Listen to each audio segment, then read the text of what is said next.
வணக்கம் நண்பர்களே. சில கேள்விகள் சில பதில்களில் ஒரு பகுதி ஆரம்பித்தோம். அதற்கான கேள்விகளை நண்பர்கள் அவ்வப்போது அனுப்பி வருகிறார்கள். அனுப்பி வரும் அனைத்து நண்பர்களுக்கும் என் நன்றியை தெரிவித்துக் கொள்கிறேன். சில பேர் கொஞ்சம் அதிகபட்சமாக எதிர்பார்க்குறாங்க. அந்த கேள்விகளுக்கெல்லாம் பதில் சொல்வதாக இருந்தால் நான் ஒரு ஆன்மீக குருவாக மாறிவிடும் அபாயம் இருக்கிறது.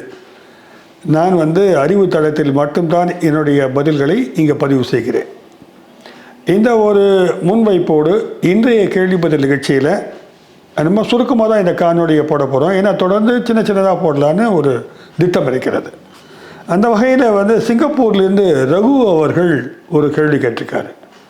அவர் தொடர்ந்து 4 ஆண்டுகளாக நம்ம காணொலிகளை பார்த்து வருவதாக விளக்கமாக சொல்லியிருக்கிறாரு.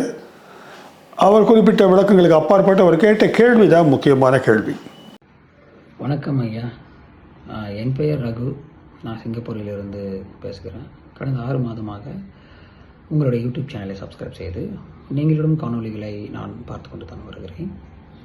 என் மனதில் எழுந்த குழப்பங்களுக்கு உங்களுடைய காணொலிகள் விடை கொடுக்க முயற்சி செய்ததாகத்தான் நான் பார்க்கிறேன். என்னுடைய கேள்வி என்னவென்றால், இந்த மாதிரியான தத்துவங்களை நாம் அறிந்து கொள்வதாலும் அதை தெளிவாக புரிந்து கொள்வதாலும் ஒரு மனிதனை வலியில்லாத வாழ்க்கை, பெயின்லெஸ் லைஃப், இல்லை ஒரு இன்னர் பீஸ், மன அமைதியுடன் கூடிய ஒரு வாழ்க்கைக்கு அவனை இட்டு செல்லுமா? எந்த வகையில் இந்த தத்துவங்கள் உதவி செய்யும் என்பதை உங்களுடைய அனுபவத்திலிருந்து விளக்கினால் கொஞ்சம் நன்றாக இருக்கும். அவருக்கு கொடுத்திருக்கிற அந்த விளக்கமான விஷயங்கள் தவிர்த்து அவர் கேட்ட கேள்வியில் ஃபோக்கஸ் பண்ணுறேன். இந்த தத்துவங்கள் எல்லாம் மேற்கத்திய தத்துவம், கிழக்கத்திய தத்துவம் எல்லாம் நமக்கு புரியுது, ஓரளவுக்கு படிக்கிறோம். இது மனிதர்களுடைய வலியை குறைக்குமா? வலி இல்லாத வாழ்க்கை, ஒரு பீஸ்ஃபுல்லான வாழ்க்கை, அமைதியான வாழ்க்கை, வலி என்றால் துன்பம், துன்பம் இல்லாத வாழ்க்கையை தத்துவங்கள் அறிவதனால் பெற முடியுமா அப்படின்னு கேட்குறார். ரகு, நீங்கள் கேட்ட கேள்வியை நான் சரியாக தான் சொல்லியிருக்கேன் நினைக்கிறேன், இல்லைங்களா? இந்த கேள்விக்கான பதிலை தேடித்தான் இவ்வளவு தத்துவங்களும் தோன்றி இருக்கின்றன நினைக்கிறேன் நான். இதுக்கு இம்மிடியட்டாக சொல்லனாக்க தத்துவம் என்றால் என்ன என்ற புரிதலை நாம் பெற வேண்டியிருக்கிறது.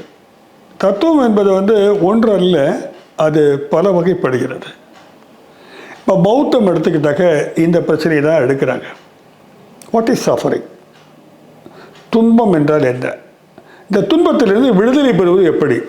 புத்தருடைய 4 அந்த பேருண்மைகள், 4 நோபல் ட்ரூத்ஸில் இதுதான் எலிமினேஷன் ஆஃப் சஃபரிங் தான் அவர் சொல்லக்கூடிய பாதையாக இருக்கிறது.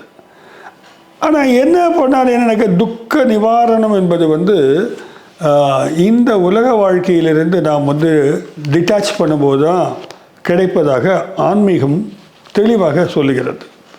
கிரேக்க தத்துவமாக இருக்கட்டும் அல்லது இருத்தலியல் கோட்பாட்டாளர்களாக இருக்கட்டும், மேற்கத்தில் நம்ம ஊரில் எடுத்துட்டாக்க நிறைய ஆன்மீக மரபுகள் இந்த கேள்விக்கு பதில் சொல்லுகின்றன.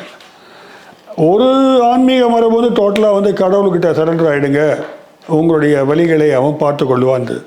ஆனால் அப்படி தான் யார் வரையும் யாரும் பார்த்துக்கிட்ட மாதிரி பதிவுகள் காணப்படவில்லை. நீங்கள் எதிர்கொள்வது தான் தத்துவம் என்ன கொடுக்குதுன்னு பார்த்தீங்கன்னாக்க, உங்களுக்கு ஒரு வலியோ அல்லது பிரச்சனையோ அல்லது ஒரு துக்கமோ துன்பமோ ஏற்படும் பொழுது அதை நாம் எப்படி எதிர்கொள்வது என்பதற்கான அறிவு சக்தியை கொடுப்பது தான் தத்துவம். என்னை பொறுத்தவரை அறிவின் ஊடாக அந்த பிரச்சனையை நம்ம பார்க்குறோம்.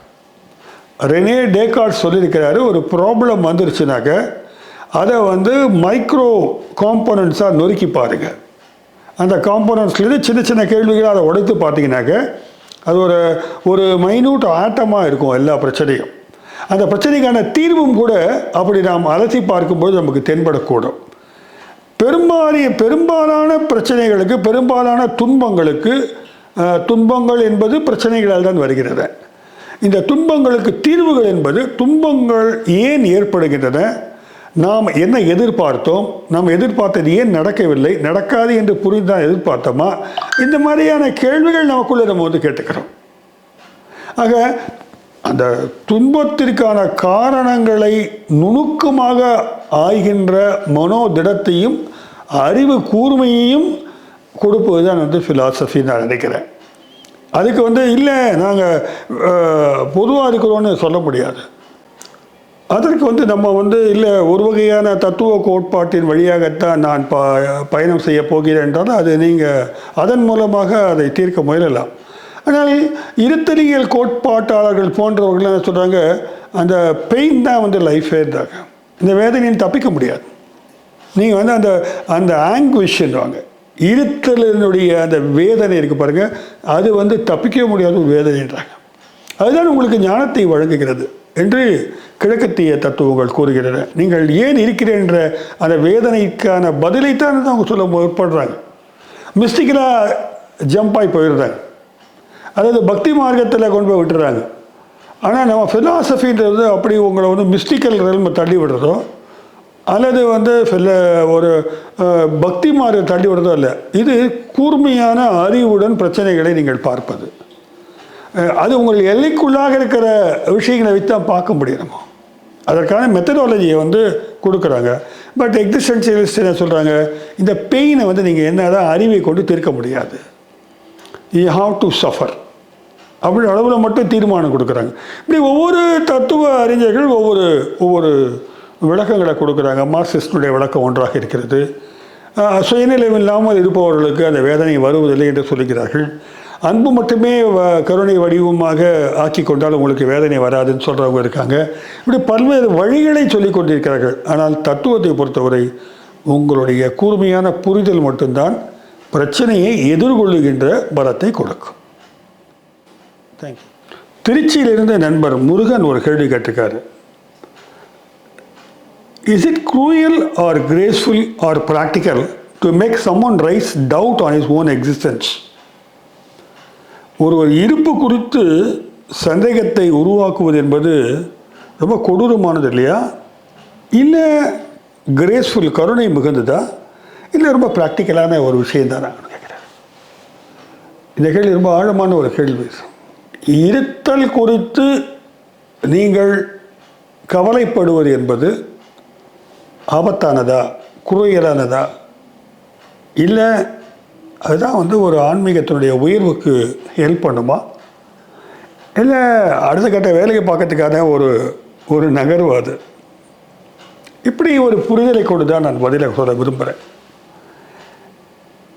உண்மைதான், அது குறுயலாக தான் ஆகும் சில சமயங்களில். சரியான புரிதல்கள் பொதுவாக அங்கே தான் ஃபிலாசபி வந்து மறைமுகமாகவோ நேரடியாகவோ தன் பங்கை செலுத்துகிறது. நிறைய பேர் அதை வந்து வாழ்க்கையில் வரக்கூடிய இந்த கேள்வியை வந்து எதிர்கொள்ள முடியாமல் அவர்கள் தற்கொலைக்கு கூட தங்களை ஆளாக்கி கொள்ளுகிறார்கள். இந்த வாழ்வின் பொருள் என்ன அப்படின்ற கொஸ்டினை கேட்கும்போது அது சும்மா கேட்கறது இல்லைங்க. உட்காந்துக்கிட்டு ஒரு சார் வாழ்க்கையின் பொருள் என்ன அப்படி கேட்குறதில்ல. நெருக்கடிகள் வந்து சூழ்ந்துடும். நீங்கள் என்னெல்லாம் எதிர்பார்த்தீங்களோ எல்லாமே தோற்றுவிடும். நீங்கள் எதிர்பார்த்த உறவுகள் முறிந்து போகும், பொருளாதார சிக்கல்கள் ஏற்படும். அது மட்டும் இல்லை, நம்ம ஒரு உயர்வான நிலையில் இருந்திருப்போம், இல்லை பாதுகாப்பான சூழல் இருந்திருப்போம், அதிலிருந்து கீழே தள்ளப்படும். அல்லது வந்து இன்னும் சொல்ல போனால் உடல் வலி மிகுந்த நோய் ஏற்படக்கூடும். இந்த மாதிரி ஒரு நெருக்கடியில் தான் வந்து அந்த கேள்விக்கான ரியல் வேல்யூவே உண்டாகுது. இந்த வாழ்வின் அர்த்தம் என்னென்ற கொஸ்டின் வந்து யதார்த்தமாக கேட்குற கேள்வி இல்லை. அது வந்து ஆழமான முறையில் நம்மளை வந்து விசாரித்து பார்ப்பது. என்னடா இது, என்னடா வாழ்க்கை இது, இதை வாழ்ந்தான் தீரணுமா அப்படின்ற கொஸ்டின் தான் அது. ஒரு புத்தியின் சார்பாக நம்ம கேட்டுக்கிட்டே போகிறோம் அப்படின்றதுக்கான பதில் வந்து டைவர்ட் ஆயிடும். அது கிடைக்காம கூட போகலாம், கவலைப்பட மாட்டோம். ஆனால் ஒரு நெருக்கடியிலிருந்து எக்ஸிஸ்டென்ஷியல் கிரைசிஸ் வந்து இந்த கேள்வி எழுப்பப்படுமானால், வழிகாட்டுதல் இல்லை என்றால் அல்லது புரிதல் இல்லை என்றால் நிச்சயமாக அது வந்து ஆபத்தானதாக ஆகும். அது குறுயலாக தான் இருக்கும். அது ஒன்று வந்து டோட்டலாக வந்து நம்பிக்கை இழந்து வந்து வாழ்க்கையே முடித்துக்கொள்ள ஒரு முடிவுக்கு போகலாம். இல்லைன்னா கொடூரமான ஒரு மனோபாவத்திற்கு கூட ஆட்படலாம். சாடிசம், மசோக்கிசம்னுவாங்க. தன்னை துன்புறுத்திக் கொள்வார்கள் அல்லது பிறரை துன்புறுத்துவார்கள். இந்த ரெண்டுமே செய்து சேடோ மசோக்கிசம். இப்படி வந்து ஒரு லெவலுக்கு எரிக் ஃப்ராம் சொல்லுவார். இப்படி ஒரு மனோபாவத்துக்கு வந்து நாம் தள்ளப்படுகின்ற அபாயம் இருக்கிறது. இது வந்து ஒன்று. இது ஒரு விஷயம் கேட்குறீங்க, இது கிரேஸ்ஃபுல்லான்னு கேட்குறீங்க. இது கிரேஸ்ஃபுல்லாக இருக்கும் எப்போனாக்க ஒரு மிகுந்த தேடலோடு, இந்த வாழ்க்கை குறித்த தேடலை சில பேருக்கு இது இயல்பாகவே உண்டாகிறது. சில பேருக்கு நான் சொல்லக்கூடிய சூழலினால் உருவாகிறது. சில பேருக்கு வந்து சில குருநாதர்களுடைய வழிகாட்டுதலால் உருவாகிறது. சில பேருக்கு வந்து புத்தகங்களை படிப்பதனால் அந்த ஆர்வம் மேலிடுகிறது. இப்படி போகும்பொழுது இந்த இருப்பு என்பது வந்து எதற்காக இருக்கிறது? Doubt everything except the doubter Descartes. Descartes தான் அதுக்கு பதில் சொன்னார். I don't doubt my existence. நான் இருக்கிறேன். முதல்ல எப்படி தெரியும் உனக்கு இருக்கிறேன்னு? நான் யோசிக்கிறேன், அதனால் இருக்கிறேன். அங்கேருந்து அப்படியே நகர்த்திட்டு போனீங்கன்னா ஜென் புத்திசம் வரைக்கும் போகலாம். நீ இருக்கிறாய் என்றால் அதுதான் அர்த்தம் என்று கேட்குற கேள்வி. இதுதான் அந்த கிரேஸ்ஃபுல்லாக உங்களை மாற்றுற ஒரு தருணம். அது அந்தந்த நொடியில் நீ என்னவாக இருக்கிறாயோ அதை உணர்கின்ற ஒரு ஞானம் அது. இது சென்னில் வந்து ப்ராக்டிக்கலாக இந்த பூ உலகோடு நீங்கள் கனெக்ட் பண்ணி பார்க்கலாம்.